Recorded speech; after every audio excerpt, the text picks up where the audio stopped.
Red would do anything for some relevancy. She would do anything for some fucking storylines. Or she would do anything to stay on Love and Hip Hop. That bitch is a thirsty ass motherfucker. The way her ass was introducing Young Jock like he's fucking P. Diddy or Drake or Lil Wayne or somebody was fucking ridiculous, girl. Like, you are that hard up for some dick in the storyline that you gonna fuck Young Jock, a motherfucker that ain't been relevant since I know you see it, motherfucker. We ain't seen it in I don't know how long, since I was a fucking senior in high school, and that was back in 2006 when I was a senior in fucking high school. So yeah, that goes to show you nobody is even here for Young Jock, and he looked shit, look a damn Krispy Kreme donut mess around the damn mouth.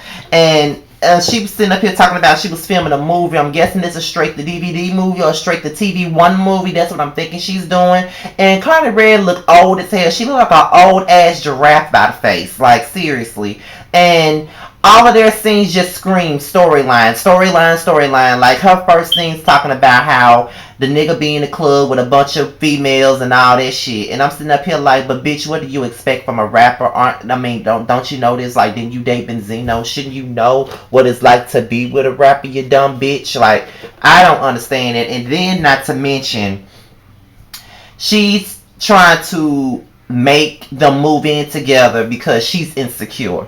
Bitch, what makes you think that because you move a man into your home that he's going to be faithful to you?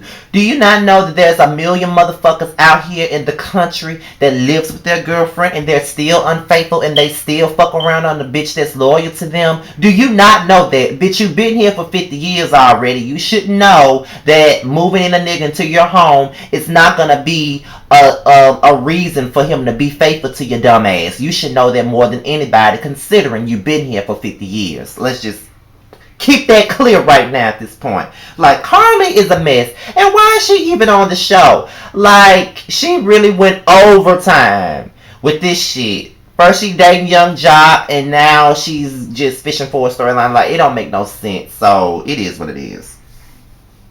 I'm over Kirk and that leftover nut that's still stuck in his throat. I'm over him right now because wasn't you just complaining last season about money and how the baby was going to be a crimp in your style because you have money issues with your son and your brother and this and that, but your motherfucking ass is out here buying a damn bike. You are full of shit with your Eminem head ass, and you already know that the baby is yours. Talking about the baby don't look like me. Bitch, please, there's a lot of kids that look more like their mother than their father. I mean, it's nothing that's not unheard of, dumbass. Like, you are another motherfucker that's dumb. You and your 3 earrings need to have a seat. Because you and Rashida is really fishing for a storyline. Like, K. Michelle was going to be our storyline for a long time, but now that she's fucking gone, you and Prune Sheeta got to continue on with this bullshit. And it's really crazy to me how y'all doing it. And it's just ridiculous. It's beyond fake and unrealistic. And then you swabbing the baby on camera. It's just ridiculous to me.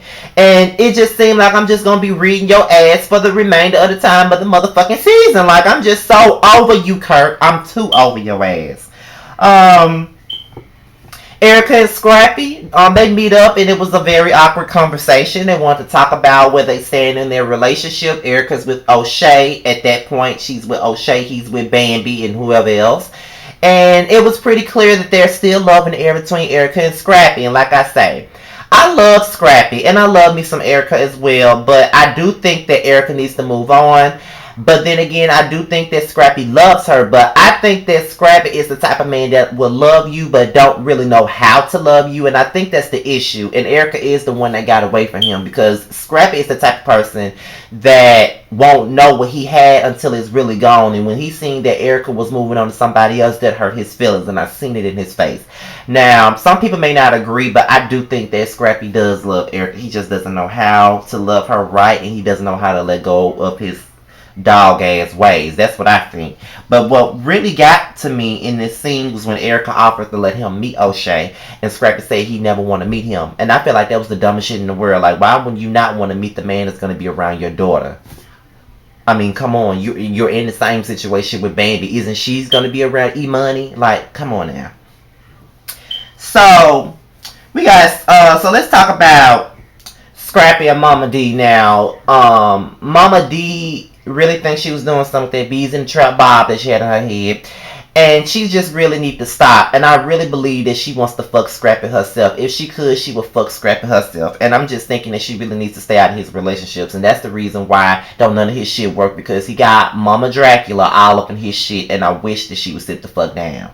And I just think that is a mess. And it's just crazy to me because she won't never let this man grow up and be his own man. But like I said, Scrappy is just not the, Scrappy ain't no grown man. He's just a grown ass boy, and you can't raise a man. He's already grown. What you gonna do? And Mama D apparently hasn't raised him. All she's ever done was baby his ass.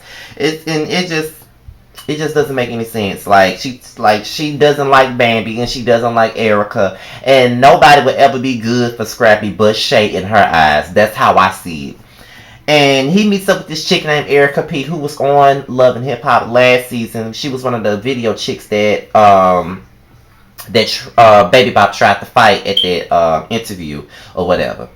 And she's cute, but it just seems like she's another Shay, one of Scrappy's friends that he's gonna fuck later on in the season. As we can tell that he's gonna fuck her, and her and Bambi are gonna be into it. So, and that's all I gotta say about that.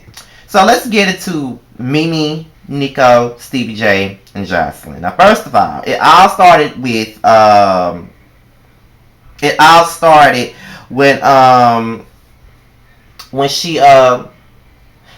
Stevie saw the pictures of her on Media Takeout. And Jocelyn walked in and he said he couldn't tell, but Jocelyn even knew the tattoo. She knew everything. She knew that that was Mimi and that she was 45 years old, sucking cock on the damn camera screen. Now, everybody came for Jocelyn on Twitter and they were saying that she don't have no right to speak. The only reason why I'm thinking that she's speaking on the situation is simply because Mimi always felt like she was better than Jocelyn. She always felt like Jocelyn was just in the gutter because she had a sex tape. But Mimi, you're no better because you have a sex tape out right now and you're being manipulated. And which brings me to the scene where she's talking about, making a big fuss about meeting up with this porn person. But she's packing her bags going to LA about it. And then when she gets to the damn porn company, she wants to sit up here and cry about, I have a daughter and how am I going to explain to my daughter? Bitch, you knew you had a daughter when you fucked on tape. I'm not saying that there's anything wrong with you fucking on tape because that's your man. If you want to fuck on tape, that's your business. I'm not gonna judge nobody because shit, I might want to make a sex tape or whoever the fuck, whatever. But at the end of the day, the fact of the matter is, this man is manipulating your dumb ass. He set your stupid ass up and you falling for it. Ain't no way in hell somebody stole the motherfucking sex tape at the end of the day. He's the one that leaked that shit. And it doesn't matter. And the fact that you're sitting up here crying, Nico don't give a fuck. All he sees is dollar signs and fucking exposure. That music shit didn't pop off, so now he got this sex tape coming out. And I don't give a fuck. That shit was not no shit that y'all just homemade. He had Josephine Johnny up in there filming y'all while y'all was fucking, and then it got sent to that porn company, and now you signed the dotted line, and now you feeling like shit now. And then, everybody looking at you like you stupid, and then, Stevie J is convinced that Nico put you up to it, and I'm convinced that Nico put you up to it because you stupid and dumb as fuck, and I just don't think you got any fucking sense. For you be 45 years old, you really ain't got no damn sense. Like, seriously, you don't have no sense at all, and I think that's really fucked up that you're that slow in the mind. You're slow. And I don't get why you're so slow. Like, Mimi, you're slow. Too slow. So, Stevie J and Nico meet up. And, he basically confronts Nico. And, Nico talking about that's his woman now, being queen. And I don't give a fuck what nobody say, y'all. Nico was not ready for Stevie J. Nico didn't want it with Stevie J. That's how I felt. And you know what I'm saying? I really believe that Stevie J wanted to beat Nico ass. And Nico ain't ready for Stevie. Period. He's just not ready for him. And I think that Stevie, even though Mimi is not his woman anymore, he would do anything for Mimi. So I just think that he's a master manipulator. He got Mimi right up on his thumb, and she's doing exactly what he wants her to do, which is exploit herself for a couple of dollars, and after a while they're going to be broken up again, and I already feel it coming. So with that being said, y'all, this is my review on Love and Hip Hop Atlanta season 3 episode 2. Follow me on Twitter at Mr. Still Standing, Rebellious Scotty at Instagram, and my Facebook fan page is Team Scotty, and I'm out of here, y'all.